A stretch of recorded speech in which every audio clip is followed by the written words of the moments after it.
बिस्मिल्लाहिर्रहमानिर्रहीम। अस्सलाम वालेकुम दोस्तों, कैसे हैं आप सब लोग। उम्मीद करता हूँ बिल्कुल ठीक ठाक होंगे। मैं हूँ आपका दोस्त और होस्ट नुमान अली और आप देख रहे हैं doctor Numan Ali Hamza YouTube channel.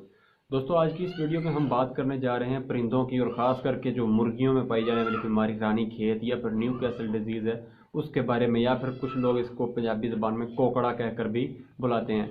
उस बीमारी के मतलब आज हम बात करने जा रहे हैं। दोस्तों, ये पोल्ट्री की वाहद बीमारी है जो कि पोल्ट्री फार्मिंग की क्या कह लें कि मतलब सत्यानाश कर देती है। अगर किसी फार्म में या किसी फ्लॉक में आ जाती है तो बड़ी मुश्किल है कि उस फ्लॉक से परिंदों को बचाया जा सके। कीजिए मेरे चैनल को और साथ में बने घंटी के निशान को दबा दीजिए ताकि मेरी हर आने वाली नई अपडेट आपको सबसे पहले मिल सके। दोस्तों, पोल्ट्री की ये एक मुतद्दी बीमारी है जो कि बाआसानी एक परिंदे से दूसरे परिंदे में ट्रांसफ़र हो सकती है। दोस्तों, इस बीमारी का सबब एक वायरस बनता है जिसका एंडी वायरस के नाम से ही यह जाना जाता है। और दोस्तों, ये वाहद बीमारी है जो कि पोल्ट्री के सारे निज़ाम जो हैं, मतलब निज़ाम तनफ़ुस, उन सब को इफ़ेक्ट करती है और 2 से 13 दिन के अंदर अंदर परिंदे के अंदर ये बीमारी को फैलाती है। और अगर परिंदा सर्वाइव ना कर पाए तो परिंदे की बड़ी जल्दी मौत हो जाती है और इसमें शरह अमवात भी बहुत ज़्यादा होती है। तो दोस्तों, बात कर लेते हैं कि इसमें अलामात क्या होती हैं और इससे हमने बचना क्या और हमें इसका इलाज वगैरह क्या करना है। दोस्तों, शुरू में जो अलामात नज़र आती हैं उसमें कुछ यूँ हैं कि मुर्गियाँ सुस्त हो जाती हैं, निढाल हो जाती हैं, खुराक बहुत कम कर देती हैं।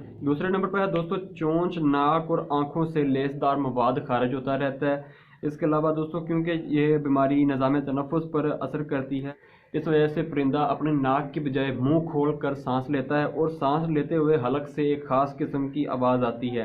और दोस्तों, इस बीमारी में जो सबसे मेन पॉइंट है या जो सबसे मेन अलामत है वो ये है कि परिंदे को सब्ज़ कलर के दस्त लग जाते हैं और उसमें हल्की सी सफ़ेदी भी होती है।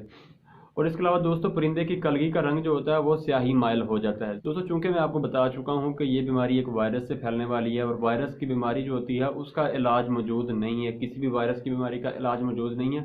हमने सिर्फ और सिर्फ परिंदे को या जानवर को सपोर्टिव ट्रीटमेंट देनी होती है। अगर परिंदे या जानवर के अंदर क़ुव्वत मुदाफ़अत मौजूद रहे तो वो बीमारी में सर्वाइव कर जाता है और बच जाता है। तो दोस्तों, इसकी हमने करवानी होती है वैक्सीनेशन। दोस्तों, मेरे पास जो वैक्सीनेशन का शेड्यूल है पोल्ट्री के मतलब वो फार्म पर इस्तेमाल किया जाता है।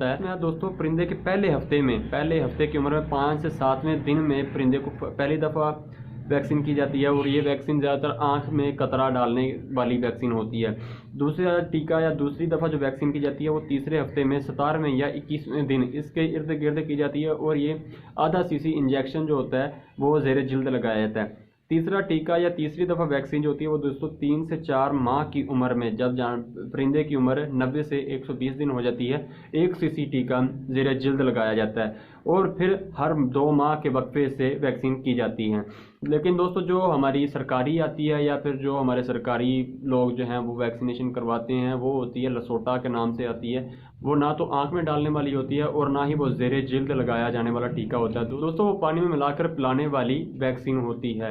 आप वो वाली वैक्सीन भी इस्तेमाल कर सकते हैं जो आपको इजीली अवेलेबल हो, वो आप इस्तेमाल करवाएं और परिंदे की हिफाजत करें। इसके अलावा दोस्तों, हमने वायरल बीमारियां जो होती हैं, वायरस से लगने वाली बीमारियां होती हैं, उसमें हमने अलामती इलाज करना होता है। तो चूँकि मैं आपको बता चुका हूँ कि परिंदे को दस्त भी लग जाते हैं, निज़ाम जो है वो बहुत ज़्यादा मुतासर होता है और निज़ाम तनफ़ुस जो है वो भी बहुत ज़्यादा मुतासर होता है। तो इसमें दोस्तों एनरोफ्लॉक्सासिन, नॉरफ्लॉक्सासिन या सिप्रोफ्लॉक्सासिन जो आपको इजीली अवेलेबल हो वो आप परिंदे को इस्तेमाल करवाएं। इसके अलावा दोस्तों, ऑक्सीटेट्रासाइक्लिन की कोई भी आपको जो कैप्सूल या फिर इंजेक्शन मिल जाता है वो आप पानी में मिलाकर परिंदे को इस्तेमाल करवा सकते हैं। दोस्तों, ये काफ़ी हद तक मुफीद साबित होता है। वायरल डिजीज़ कोई भी किसी जानवर को या परिंदे को लगती है तो हमने सपोर्टिव इंजेक्शन के लिए परिंदे को या जानवर को मल्टीविटामिन वाले इंजेक्शन लगाने होते हैं या पिलाने होते हैं। अगर परिंदे को मसला हो तो हम ज़्यादातर पिलाते हैं। तो इसके लिए दोस्तों सरबैक्स नाम का एक कैप्सूल है या गोली है, ये आपको ईजीली मिल जाती है। कैप्सूल में भी आती है और गोलियों में भी आती है, टैबलेट्स में भी आती है। ये आपने परिंदों को देनी है। दोस्तों, इंशाल्लाह आपका परिंदा जो है वो इस बीमारी में सर्वाइव कर जाएगा। दोस्तों, उम्मीद करता हूँ मेरी आज की ये वीडियो आपको अच्छी लगी होगी। अगर वीडियो अच्छी लगी हो तो लाइक कीजिएगा, दोस्तों के साथ शेयर कीजिएगा।